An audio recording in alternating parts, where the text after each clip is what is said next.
Greetings, fellow fanboys. 'Tis I, Nonsilent Bob, with another fanboy review. I recently revisited a film from my youth, which I didn't think much of because until now the versions available were incoherent, badly rushed together, edited jobs. This is not the director's fault. This is the fault of the distribution company because they figured nobody wanted to sit through an 2 hour and 20-minute movie.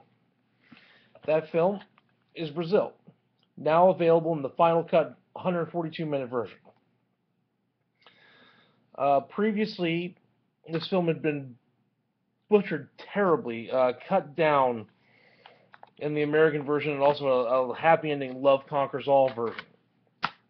Unacceptable. This is the only way the film should be viewed. Either that or watch the 3-disc Criterion version, but then you have to actually watch each version of the film and kind of put it together in your mind as to what is going on. This one has a coherent story, plot, no skipping around. It tells a story, beginning, middle, and an end. Fantastic acting by Jonathan Pryce, Ian Holm, fellow Terry Gilliam Python Michael Palin.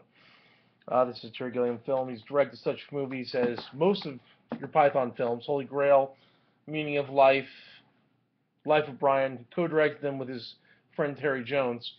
And, of course, one of my personal favorite fantasy films, The Adventures of Baron Munchausen. This is a cautionary tale about a dystopian, totalitarian future. Think of 1984 and Brave New World with a good, solid sense of tongue-in-cheek Terry Gilliam humor. Weird things happen. And, of course, Terry Gilliam, being who he is, he greatly values the strange and really fantastic visual effects. There's a whole subplot about your main character's dream, where he's this Icarus-like character trying to save the woman he loves, and then he meets this girl from the dreams. It's a good movie. I always thought it looked very pretty. I always thought, the costumes were nice, the visual effects, the sets, the kind of the tone, the general tone of the hopelessness. Oh, and Robert De Niro's in it. How could I forget Robert De Niro? But now it's perfect. So thanks to my friend Argel for lending it to me. Check it out either on Hulu or actually go buy a copy. Don't bother with any version except for the final cut or some way that you can see all 3 versions. I was very, very pleased this time around. I didn't sit there going like, huh? What the heck just happened? I don't understand this movie. Well, you can't understand this movie previously because it was edited by jerk-faced morons. Anyway, now it is perfect. Now it is enjoyable.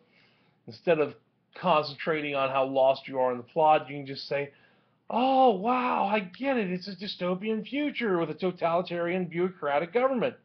Okay. All right. And oh, look, what pretty costumes. Oh, what pretty scenery. Anyway, you get the picture. Go check it out. Please do yourself a favor. It is rated R, so keep the young ones out of the room. It's just for violence mostly. There's a tiny bit of nudity, maybe a little bit of the F word, but I watched it when I was a kid. Of course, I watched the edited version. Anyway, that's all I got for you tonight. Be well, be safe, live long and prosper, and nano. Okay. Thank you for your patronship, and have a wonderful evening.